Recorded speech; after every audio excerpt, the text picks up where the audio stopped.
Laparoscopic surgery में। बहुत बहुत स्वागत है मैम।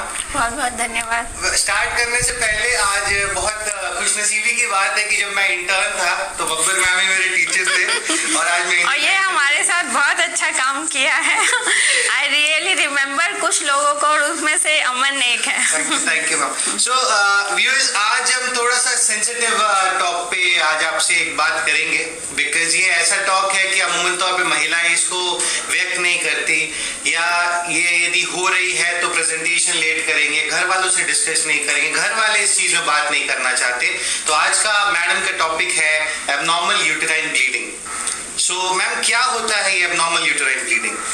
एबनॉर्मल यूट्राइन ब्लीडिंग, अगर हम वर्ड वाइज जाएं, abnormal uterine bleeding, uterine bleeding तो सबको नॉर्मली जो होती है साइक्लिकल होता ही है। आफ्टर एडोलेसेंट जैसे ही होता है, मेनार्की के बाद जैसे नॉर्मल ब्लीडिंग पैटर्न है होता है। इसमें कुछ भी एबनॉर्मेलिटी हो किस भी तरीके से, तो किस किस तरह की एबनॉर्मेलिटी हो सकती है? या तो नंबर 1 होता है क्वांटिटी में, क्वांटिटी मतलब जितना फ्लो होना चाहिए उससे ज़्यादा हो रहा है। सेकेंड है ड्यूरेशन, जितने दिन में नॉर्मल ब्लीडिंग होनी चाहिए, नॉर्मली किसी की साइकिल रहती है, किसी को 7 डेज ब्लीडिंग जाता है, बट किसी को नॉर्मली ही 2 डेज का ब्लीडिंग होता है। तो ये अगर ड्यूरेशन इंक्रीज हो जा रहा है एंड वो पर्सन को खुद फील हो रहा है कि मेरी नॉर्मल पैटर्न से अब मैडम मुझे ज़्यादा लग रहा है। देन थर्ड है कि अगर उसका टाइमिंग नॉर्मली क्या होता है 1 मंथ के इंटरवल में होना चाहिए, अगर 1 मंथ में ±7 डेज होता है। कई लोग टेंशन में आ जाते हैं कि मैम पहले तो मेरी 30 डेज की साइकिल थी लेकिन अब 25 डेज में ही आ गया, बट ±7 डेज तक इसको नॉर्मल ही काउंट करते हैं। लेकिन अगर 21 डेज से जल्दी हो जा रहा है या 35-40 डेज से लेट हो रहा है, तो इन सब को हम लोग एबनॉर्मल पैटर्न में काउंट करेंगे। जी मैम। तो मैम, अगर हम इसके कॉजेस के बारे में बात करें तो मुझे लगता है जैसे हर एज ग्रुप के लिए कॉजेस वैरी करते होंगे।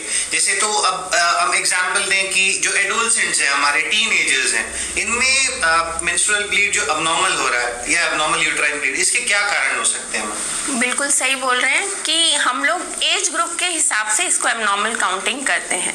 तो सबसे पहले जैसे अमन ने बोला adolescent age group, adolescent age group में यूजुअली जो टीनेजर्स होते हैं, स्कूल गोइंग बच्चे होते हैं, उनको कैसा पैटर्न ब्लीडिंग होता है? सबसे पहली कंप्लेंट जो मदर्स लेकर आती हैं उनकी कि ब्लीडिंग ज़्यादा हो रही है। तो ब्लीडिंग ज़्यादा होने से उनका स्कूल इफेक्ट होता है, उनका एकेडमिक्स इफेक्ट होता है। सेकंड, उनका वही फ्रीक्वेंसी जल्दी हो रहा है, 1 महीने में 2 बार हो जा रहा है। तो फर्स्ट जब स्टार्टिंग होती है इनिशियली मेनार्की के बाद, जो कि पीरियड का स्टार्टिंग है, 2 to 3 इयर्स इस हार्मोन साइकिल को सेट होने में टाइम लगता है। तो नॉर्मली भी ये जो पैटर्न है हम लोग बोलते हैं कि it will automatically set into normal pattern, लेकिन फिर भी अगर उनका पढ़ाई पे बहुत इफेक्ट हो रहा है तो हम लोग मेडिसिन देकर उनको साइक्लिकल पैटर्न में लेकर आते हैं। तो ये तो इरेगुलरिटी हो गई, कभी भी अचानक ब्लीडिंग हो जाएगी तो बच्चे भी परेशान हो जाते हैं। दूसरा है कि फ्लो अगर ज़्यादा हो, फ्लो ज़्यादा होने से भी उनको अनीमिया हो जाता है, बिकॉज ऑलरेडी बच्चे आजकल सब्जियां वगैरह कम खाते हैं तो उनका आयरन लेवल वैसे ही कम रहता है। फिर अगर ब्लीडिंग ज़्यादा हो गई तो उस वजह से एनीमिया होगा। फिर एनीमिया की वजह से loss of concentration, decrease memory, जो ये सब चीज़ें बच्चों को इफेक्ट करती हैं एंड उनका definitely the academic performance will deteriorate. तो दिस वी डोंट वांट।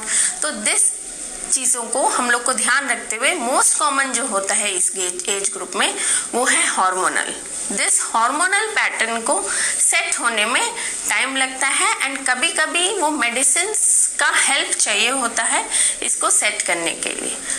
तो इसको हम लोग प्यूबर्टी एबनॉर्मल यूट्राइन ब्लीडिंग भी बोलते हैं, जो इस ड्यूरेशन में होता है।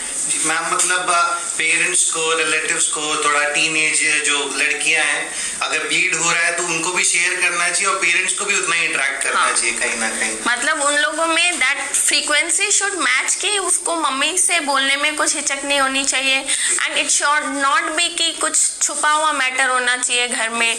मतलब अगर पापा को भी बता रहे हैं, मम्मी नहीं भी है, मान लो आउट ऑफ स्टेशन है, तो ये जो हिंड्रेंस होती है वो नहीं होना चाहिए, so that she can feel comfortable. इसमें बहुत मेंटल एंजाइटी भी बहुत होता है, तो that mental anxiety also has to break. जी, ओके मैम। सो मैम, अगर यही एज ग्रुप अब टीन से हट के एक रिप्रोडक्टिव एज ग्रुप में आ गए, जो हमारे 20s 30s की बात है, तो उसमें भी यही रीजन होता है कि रीजन वेरी करते हैं मैम ब्लीडिंग के? जैसे अब आप नेक्स्ट एज ग्रुप में हम शिफ्ट हो गए, इस एज ग्रुप में हम रिप्रोडक्टिव एज ग्रुप जो है चाइल्ड बियरिंग एज ग्रुप बोलते हैं। अब इसमें क्या होता है, इसमें भी हार्मोनल डिस्टर्बेंस होता है, और जो कि हम लोग पहले भी अपने उसमें डिस्कस कर चुके हैं, पीसीओडी एक पैरामीटर होता है जो इनफैक्ट टीनेज में भी कॉमन है और इस एज ग्रुप में भी कॉमन है, जिसमें ओवरी में छोटे छोटे छोटे सिस्ट बन जाते हैं जो कि नॉर्मल ओव्यूलेशन को नहीं होने देते हैं और साइकिल को सेट नहीं होने देते। तो that is a common problem which इस एज ग्रुप में होती है। इस वजह से फिर प्रेगनेंसी रुकने में भी प्रॉब्लम्स आते हैं, बिकॉज ओव्यूलेशन नहीं हो रहा टाइम पे, ओव्यूलेशन नहीं होगा तो फिर प्रेगनेंसी कैसे रुकेगा। तो this is one. Second is, इस एज ग्रुप में हम लोग कुछ बेनाइन यूट्राइन ट्यूमर्स होते हैं जो कि कैंसर नहीं है, जिसको हम लोग बोलते हैं फाइब्रॉइड, या कॉमन मैन की लैंग्वेज में गठान या गांठ बोलते हैं, या फिर एक पॉलिप होता है। Polyp is not a solid गांठ बट एक सॉफ्ट टिश्यू मास है, इस वजह से भी ब्लीडिंग गड़बड़ होती है। तो इस एज ग्रुप में यूजुअली जो हम देखते हैं फाइब्रॉइड देखते हैं, दूसरा हमने बताया पीसीओडी की वजह से होता है, तीसरा इसमें होता है एक एडिनोमायोसिस। एडिनोमायोसिस बोलते हैं बच्चेदानी में सूजन हो गई है, तो बच्चेदानी जिस साइज की है उसमें सूजन आ जाती है। तीसरी चीज इसमें होती है पेल्विक इन्फ्लामेटरी डिजीज, कुछ इन्फेक्शंस की वजह से भी वहाँ का वैस्कुलैरिटी इंक्रीज हो जाता है, इंक्रीज होने से ब्लीडिंग भी ज़्यादा होती है। थर्ड जो हमने डिस्कस किया पॉलिप, पॉलिप बहुत कॉमन होता है। बाकी इन सब एज ग्रुप में हम लोग को मैलिग्नेंसी या कैंसर कम मिलता है और ये सब चीज़ें आराम से ट्रीटेबल होती हैं और उसको हम लोग फिर ट्रीट करके आगे प्रेगनेंसी के लिए भी प्लान कर सकते हैं और अगर फैमिली कंप्लीट है तो उनका साइकिल्स को भी रेगुलेट कर सकते हैं। ओके मैम, एग्जाम्पल के तौर पे से हमारे पास एक स्लाइड है, तो आप बताना चाहेंगे कैसे पॉलिप दिखता है और क्या उसको हम मतलब बोल सकते हैं? हाँ, ये देखिए, ये हम अब जो हम डिस्कस कर रहे थे फाइब्रॉइड जिसको बोलते हैं, ये हमारा यूट्रस है, बच्चेदानी जिसको बोलते हैं, ये बच्चेदानी का मुंह होता है जिसको सब लोग बोलते हैं सर्विक्स। इस एरिया में यूजुअली कैंसर होता है जिसके बारे में हम अभी बात करेंगे। ये साइड की नस है दोनों तरफ की और ये जो वाइट वाले गोल गोल स्ट्रक्चर्स हैं ये ओवरी है। तो ये पीसीओडी होता है यहाँ पर जहाँ पे सिस्ट बनते हैं, ये एक नंबर कारण है। और ये बीच में एक छोटा सा लटक रहा है आप देख रहे हैं, ये एक फाइब्रॉइड होता है अगर ये सॉलिड है, लेकिन यही अगर सॉफ्ट रहता है तो उसको पॉलिप बोलते हैं। इसके सरफेस में से ब्लीडिंग होने लग जाती है, कभी भी अचानक हो जाएगी, 15 दिन बाद हो जाएगी। ये एक फाइब्रॉइड है, ये ऊपर की तरफ है, ये आप देखिए इस कैविटी में इसका कोई कनेक्शन नहीं है तो ये इतना ब्लीडिंग में गड़बड़ी नहीं करेगा। बट ये जो अंदर कैविटी की तरफ प्रोजेक्ट कर रहा है ये ब्लीडिंग को गड़बड़ी करता है। और हमारी अलग अलग गांठ होती है अलग अलग जगह में, जैसे कि इसमें आप देख सकते हैं, इसमें आपको दिखेगा यहाँ पे एक गांठ है, यहाँ पे गांठ है, यहाँ पे गांठ है, ऊपर में गांठ है। तो अलग अलग जगह में जो गांठ दिख रही है ये उसी के हिसाब से, फंक्शंस के हिसाब से उसकी ब्लीडिंग गड़बड़ होती है।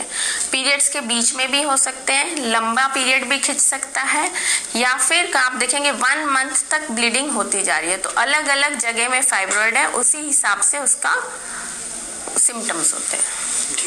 मैम, जैसे रिप्रोडक्टिव एज के अलावा भी जो प्री मेनोपॉजल वुमन है, मैम पहले तो बता दें कि मेनोपॉज क्या है। बहुत लोग को पता भी है पर बहुत लोग को नहीं भी पता है। मेनोपॉज एक एक्चुअली ट्रांजिशन है, इट इज, हम लोग एब्रप्ट नहीं बोल सकते कि मेनोपॉज इसको हो गया। इट इज अ ट्रांजिशन जिसमें कि ओवरी में जो ओवम बन रहे थे वो धीरे धीरे उनका जो रिजर्व होता है वो कम होने लगता है। तो एक्चुअली वो एक रिटायरमेंट एज है, मान लीजिए ओवरीज रिटायर हो रही है, तो अब उसके जो फॉलिकल थे वो अब उतने जैसे ओवम बना रहे थे वो नहीं बना रहे, तो हार्मोन्स भी नहीं बन रहे। तो शुरू में क्या होगा, पीरियड्स लेट आने लगेंगे, 2 महीने में आ रहा है, 3 महीने में आ रहा है, इस टाइप का होने लगता है। और फिर धीरे धीरे धीरे वो ऑटोमेटिकली बंद हो जाता है बिकॉज ओवम बनना बंद हो गया। तो एक्चुअली ये हार्मोनल बॉडी के चेंजेस हैं जिसको हम आउटसाइड में ऐसे रिफ्लेक्ट होता है कि पीरियड्स बंद हो गए, तो मेनोपॉज बोलते हैं कि मीनोपॉज। तो तो the menstruation has paused, finished. तो that is because of hormonal changes due to ovum बनना बंद हो गया। तो मैम ये जैसे पेरीमेनोपॉजल वुमेन है जो मेनोपॉज के मतलब उससे जा रहे हैं, अभी मेनोपॉज है, इनमें यदि ऐसा ब्लीडिंग स्टार्ट हो रहा है तो इनमें भी कुछ एबनॉर्मल ब्लीड होता है कि ये नॉर्मली मानेंगे हम जो इरेगुलरिटी आ रहा है इसको? मेनोपॉज एज ग्रुप जो होती है इसको हम पेरीमेनोपॉज बोलते हैं। अप्रॉक्सीमेटली 43-44 से स्टार्ट होती है, जो मेनोपॉज के आगे का पीरियड भी और पीछे का भी कवर करता है, इंक्लूडिंग मेनोपॉज। तो इसलिए उसका नाम पेरीमेनोपॉज है। तो दिस एज ग्रुप में मोस्ट कॉमन कंप्लेंट जो पेशेंट लेकर आते हैं हमारे पास ओपीडी में, वो यही ब्लीडिंग पैटर्न की गड़बड़ी होती है। 42 तक सब बढ़िया चल रहा होता है, अचानक मैडम अभी तक तो सब ठीक चल रहा था। तो this is the most common complain. और इवन 70-80% जो गायनिक कंसल्टेशन के लिए आते हैं वो यही एबनॉर्मल ब्लीडिंग पैटर्न से आते हैं। उसमें मोस्ट कॉमनली क्या होता है, या तो मेनोरेजिया होता है। मेनोरेजिया मतलब ब्लीडिंग लंबी खिंचती है या ज़्यादा होती है फ्लो में, दो चीज़ें होती हैं, या फिर जल्दी जल्दी हो रहा है। मैम अभी 15 दिन ही हुए थे फिर दोबारा हो गया, तो बॉडी में बहुत वीकनेस हो जा रही है, डेफिनेटली होगा ही। थर्ड होता है, किन लोगों को कंप्लेन होती है कि रिलेशनशिप के बाद ब्लीडिंग हो रही है, तो दैट इज़ बहुत सिग्निफिकेंट प्रॉब्लम है, उसको बिल्कुल इग्नोर नहीं करना चाहिए। रिलेशनशिप के बाद की ब्लीडिंग जो होती है वो कैंसरस की तरफ भी रिफ्लेक्ट करती है, तो उसको ना इग्नोर करके आप सिंपल एक ओपीडी कंसल्टेशन जरूर लेंगे, सिंपल एक सोनोग्राफी कराएंगे, जिससे कि हम लोग इस एज ग्रुप में हम लोग को क्या क्या डर होता है, 40+ के बाद ब्लीडिंग पैटर्न गड़बड़, अब हमको बेबी तो प्लान करना नहीं है, फैमिली यूजुअली कंप्लीट होती है। तो इस एज ग्रुप में सबसे ज़्यादा जो डर रहता है वो है कैंसर्स का। तो कैंसर्स का डर के लिए हमको सिंपल एक कंसल्टेशन चेकअप से अगर हम इतना बड़े प्रॉब्लम से बच सकते हैं, तो आई थिंक इस एज ग्रुप में सबसे प्रॉब्लम क्या होती है ना, वो लोग आपस में बात करते हैं कि मेरे को ऐसे हो रहा है, नहीं ऐसे होता है यार, बंद होने का टाइम में ऐसे होता है, वही वहीं पे कंसल्टेशन फिनिश हो जाती है, आगे वो बढ़ती ही नहीं है कि हम लोग तक पहुँचे। तो बहुत ज़रूरी है कि आप आपस में ना कंसल्ट करें, और जितना जल्दी आप लोग आएंगे उतनी जल्दी हम उस प्रॉब्लम को डिटेक्ट कर सकते हैं, और कैंसर नहीं ही हो क्या पता आपको, प्री मैलिग्नेंट मतलब प्री कैंसरस स्टेज होती है, उसमें ही उस डिजीज़ को पकड़ लिया जाएगा तो आराम से ट्रीटमेंट हो सकता है। क्योंकि एक बार अगर कैंसर में आप एंटर कर गए थे तो फिर कीमोथेरेपी, रेडिएशन, सब कुछ ट्रीटमेंट आपको लेना पड़ेगा। तो बेसिकली हमारा पर्पस इसीलिए है कि आप लोग इसको इग्नोर नहीं करें, डिस्कस विद योर फैमिली।